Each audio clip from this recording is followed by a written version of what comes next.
2026। यह सिर्फ एक नया साल नहीं, भारतीय आसमान के लिए एक नया मोड़ है। इसी साल भारतीय वायुसेना को ऐसे घातक, आधुनिक और देसी युद्धक विमान मिलने वाले हैं जो पूरे इंडो पैसिफिक की शक्ति संतुलन की कहानी बदल सकते हैं। सवाल सिर्फ इतना है, क्या ये नए भारतीय जेट चीन और पाकिस्तान की संयुक्त चुनौती को मात देने के लिए पर्याप्त हैं, या यह तो बस शुरुआत है किसी और भी बड़े गेम प्लान की?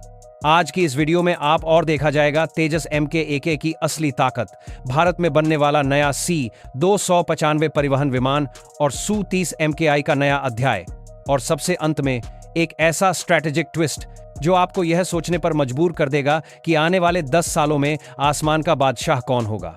भारतीय वायुसेना इस समय एक कड़वी हकीकत से जूझ रही है।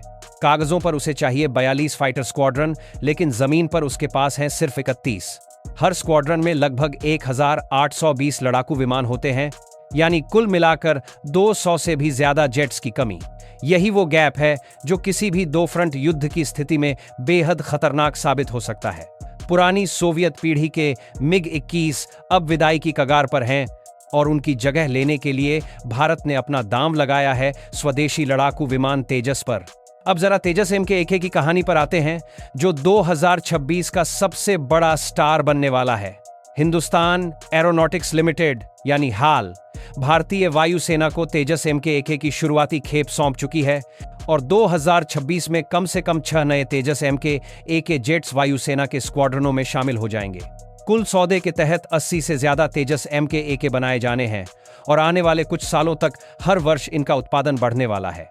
तेजस MK-AK दिखने में भले ही हल्का, छोटा और कॉम्पैक्ट लगे, लेकिन इसकी क्षमताएं किसी भी आधुनिक चौथी पीढ़ी के फाइटर जेट को टक्कर देने लायक हैं। इसमें लगा आधुनिक एक्टिव इलेक्ट्रॉनिकली स्कैनर्ड एरे रडार यानी AESA रडार उसे लंबी दूरी पर दुश्मन के विमान, ड्रोन और मिसाइलों को पकड़ने और निशाना बनाने की क्षमता देता है। इसके साथ इसे अत्याधुनिक इलेक्ट्रॉनिक वॉरफेयर सूट मिला है, जो इसे दुश्मन के रडार और मिसाइलों की पकड़ से बचाने में मदद करता है। तेजस MK-AK की एक और बड़ी ताकत है उसका air to air refuelling system. इसका मतलब यह है कि जरूरत पड़ने पर यह हवा में ही ईंधन लेकर अपनी रेंज और समय दोनों बढ़ा सकता है। सीमा से सैकड़ों किलोमीटर दूर, दुश्मन के एयर स्पेस के करीब भी यह लंबी अवधि तक मिशन पर रह सकता है। इसके साथ ही यह अलग अलग तरह की हवा से हवा में मार करने वाली और हवा से जमीन पर मार करने वाली मिसाइलें ले जा सकता है, प्रिसिशन गाइडेड बम गिरा सकता है, और रिकॉनेसेंस यानी निगरानी मिशन भी कर सकता है। सबसे गर्व की बात, तेजस MK-AK में बड़ी मात्रा में स्वदेशी तकनीक और भारतीय उद्योगों का योगदान है। इंजन भले विदेशी हो, लेकिन airframe, avionics, software, system integration सब में भारतीय दिमाग लगा है। यही कारण है कि यह सिर्फ एक फाइटर जेट नहीं, बल्कि भारत के रक्षा आत्मनिर्भरता अभियान की उड़ती हुई पहचान है। लेकिन कहानी सिर्फ फाइटर जेट्स पर खत्म नहीं होती। 2026 में भारतीय वायुसेना को मिलने वाली एक और गेम चेंजर मशीन है C-295 परिवहन विमान। यह विमान सीधे सीधे पुराने थके हारे एवरो परिवहन विमानों की जगह लेगा, जो दशकों से भारतीय वायुसेना का बोझ उठा रहे थे। नया C-295 एयरबस और टाटा के जॉइंट प्रोजेक्ट के तहत भारत में असेंबल और बाद में निर्मित होने वाला है। C-295 की असली ताकत है उसकी बहुमुखी भूमिका। यह 5 से 10 टन तक का कार्गो ले जा सकता है, 70 तक सैनिकों को एक साथ पहुंचा सकता है, या 50 पैराट्रूपर्स को युद्ध क्षेत्र के बिल्कुल नजदीक एयर ड्रॉप कर सकता है। मेडिकल इवैक्यूएशन में यह 20 से ज्यादा स्ट्रेचर केस लेकर उड़ सकता है, यानी किसी भी आपदा, युद्ध या आपात स्थिति में यह उड़ता हुआ अस्पताल बन सकता है। छोटी और कच्ची हवाई पट्टियों से भी इसका ऑपरेशन संभव है, जो इसे हिमालयी सीमा, उत्तर पूर्व और द्वीपों के लिए बेहद उपयोगी बनाता है। इसके ऊपर भारत निर्मित C-295 में स्वदेशी इलेक्ट्रॉनिक वारफेयर सिस्टम और भारतीय मिशन विशिष्ट उपकरण लगाए जाएंगे। यानी भविष्य में यह सिर्फ एक ट्रांसपोर्ट विमान नहीं, बल्कि नेटवर्क सेंट्रिक युद्ध का एक अहम नोड होगा, जो सैनिकों, सेंसरों और हथियारों को जोड़ने में मदद करेगा। अब आते हैं भारतीय वायुसेना के सबसे भरोसेमंद घोड़े पर, Su-30 MKI। रूस और भारत की संयुक्त सोच से बना यह फाइटर जेट आज भी IAF की रीढ़ माना जाता है। हाल ही में भारत ने 12 नए Su-30 MKI की अतिरिक्त खेप का ऑर्डर दिया, जिन्हें भारत में ही लाइसेंस उत्पादन के तहत बनाया जाएगा।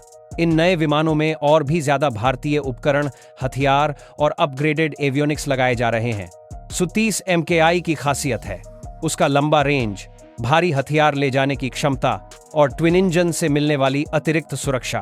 भविष्य में इन्हें नए पीढ़ी के भारतीय मिसाइलों, रडार और हथियार प्रणालियों के साथ अपग्रेड किया जा रहा है ताकि ये आने वाले दशक तक प्रासंगिक बने रहें।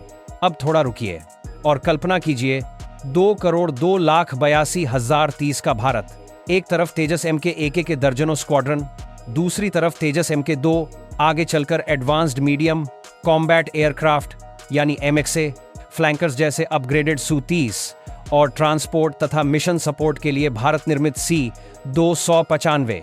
क्या यह तस्वीर भारत को एक एयर पावर सुपरहिट बना देगी, या फिर चीन के जेट्स, ड्रोन स्वार्म्स और मिसाइलों की बारिश के सामने हमें अभी और तेज दौड़ना होगा?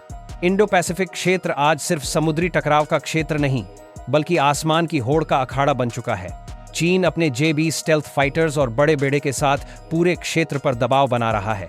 दूसरी ओर अमेरिका, जापान, ऑस्ट्रेलिया और उनके सहयोगी अपने अपने 5th जनरेशन और नेक्स्ट जनरेशन एयर पावर को मजबूत कर रहे हैं।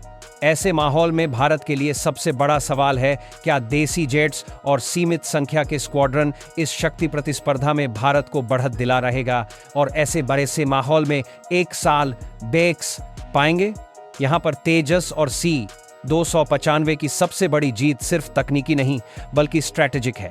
भारत अब हर बड़े सौदे में यह मॉडल अपना रहा है कि सिर्फ खरीदना नहीं बल्कि भारत में बनाना और भारत के उद्योगों को बढ़ाना। इससे 2 फायदे हैं। एक, संकट के समय सप्लाई चेन पर विदेशी नियंत्रण कम होगा, और दूसरा, लंबे समय तक मेंटेनेंस, स्पेयर पार्ट्स और अपग्रेड्स पर भारत का अपना नियंत्रण बना रहेगा। लेकिन इस कहानी का सबसे रोमांचक हिस्सा अभी बाकी है। तेजस MK-1 तो बस शुरुआती स्टेप है।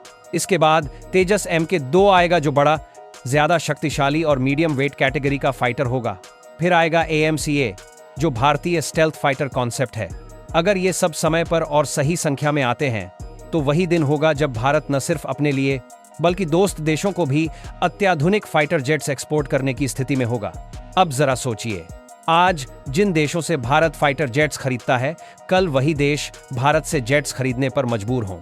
यही है असली भू राजनीतिक पलटवार। एयर पावर सिर्फ युद्ध क्षमता नहीं बल्कि कूटनीति की भी ताकत बन जाती है। जिस देश के पास अपने बनाए आधुनिक विमान हों, उसके लिए दुनिया के पावर गेम के नियम भी बदलने लगते हैं। तो 2026 में भारतीय वायुसेना को मिलने वाले तेजस MK-1, C-295 और नए Su-30 सिर्फ संख्या पूरी करने के लिए नहीं है। ये उस लंबी दौड़ के शुरुआती कदम हैं जिसमें भारत को एक एयरोस्पेस हब, एक रक्षा उद्योग केंद्र और एक भरोसेमंद सुरक्षा साझेदार के रूप में उभरना है। अब बारी आपकी। अगर आप चाहते हैं कि भारत की एयर पावर, डिफेंस टेक्नोलॉजी और जियोपॉलिटिक्स पर ऐसी ही सिनेमैटिक, थ्रिलर स्टाइल लेकिन तथ्य आधारित कहानियां हर हफ्ते आपके स्क्रीन पर आएं, तो अभी के अभी इस चैनल को सब्सक्राइब कीजिए, वीडियो को शेयर कीजिए और कमेंट में लिखिए अगला एपिसोड किस पर हो, तेजस बनाम J-10 या फिर MF से बनाम F-35।